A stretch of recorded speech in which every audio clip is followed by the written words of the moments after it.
अस्सलाम वालेकुम। उम्मीद है कि आप खैरियत से होंगे। आज मेरे व्लॉग का एक ही मौजू है पीबी 36 कलात 7 पोलिंग स्टेशंस पर दोबारा इंतखाब। इस हवाले से बात करूंगा, लेकिन ज़रा मैं आपको इसका बैकग्राउंड दूंगा। 8 फरवरी 2024 के इलेक्शन के नतीजे में मीर ज़ियाउल्लाह लांगो ये उम्मीदवार थे बलूचिस्तान अवामी पार्टी, जिसे आम तौर पर बाप कहा जाता है, वो वहाँ से मुंतखब होके आए थे। ज़िया लांगो के इंतखाब को सरदारज़ादा सईद लांगो, ताल्लुक़ इनका जमीयत उलमा इस्लाम से है, उन्होंने चैलेंज किया था। केस चलता रहा। सब्सिक्वेंटली नतीजतन ट्राइब्यूनल जो है बलूचिस्तान हाई कोर्ट का इलेक्शन ट्राइब्यूनल ने उनको डी नोटिफाई किया। मामला इलेक्शन कमीशन ऑफ पाकिस्तान के पास गया। फिर एक दो मरतबा ऐलान हुआ कि इन 7 पोलिंग स्टेशंस पर दोबारा इंतखाबात का इनकाद होगा, लेकिन अमन की अबतर सूरत हाल के बायस ये इंतखाबात जो है ये मुनक़िद नहीं हो सके। अब आखिरकार 10 मार्च 2024 इंतखाबात का यानी री पोलिंग का इनकाद हुआ।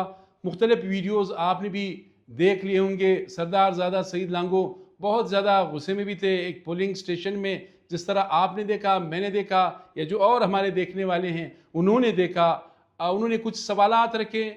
वहाँ पर एक टीचर थे, सीनियर साइंस टीचर, उनसे पूछा कि जी ये बैलेट पेपर, ये बॉक्स, ये कहाँ है? टोटल आपके पास 10 होने चाहिए थे, आपके पास 2 है, तो 8 कहाँ पे गायब है? इन सवालात का तो वो जवाब नहीं दे सका, लेकिन यह है कि उन्होंने भी फिर हद कर दी कि जिस तरह उन पर तशद्दुद किया एक उस्ताद पर, या जो वहाँ पर पोलिंग ऑफिसर थे उनको जिस तरह तशद्दुद का निशाना बनाया, वो आप सब के सामने आया। मेरे ख्याल में एक टीचर को इस तरह तशद्दुद का निशाना बनाना ये इंतहाई काबिल मज़म्मत है। गड़बड़ ऊपर से होता है, नीचे से नहीं होता है, ये तो क्लियर बात है। हाँ, अलबत्ता फिर एक वहाँ से कोई और ऑफिसर है, उनका एक मैंने देखा सोशल मीडिया में, व्हाट्सएप ग्रुप में एक वीडियो मैंने देखा। वहाँ पर एक साहब ये कह रहे थे कि बिल्कुल ये बात ठीक है, बैलेट पेपर्स जो है वो काफ़ी गायब हो गए। उन्होंने भी इस बात की तस्दीक की।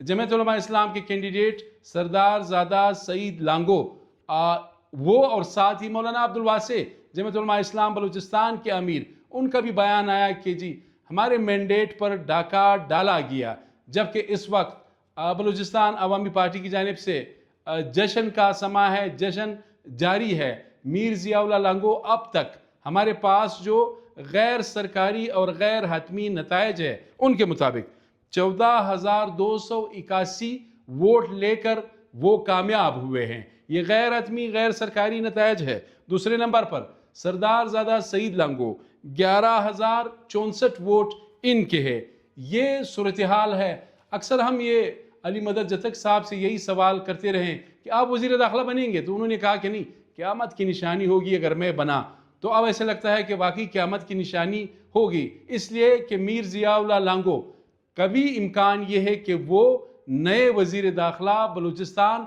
हो सकते हैं, चूँकि साबिक़ वज़ीर आला बलूचिस्तान जाम कमाल खान के दौर में भी वो वज़ीर दाखिला बलूचिस्तान रहे हैं। साथ ही जब यहाँ पर बलूचिस्तान में 8 फरवरी 2024 के इलेक्शन के नतीजे में पाकिस्तान पीपल्स पार्टी की गवर्नमेंट यहाँ पर बनी, तो उसके नतीजे में भी मीर ज़ियाउल्लाह लांगो जो है बाप पार्टी की तरफ से वज़ीर दाखिला बलूचिस्तान मुकर्रर हुए।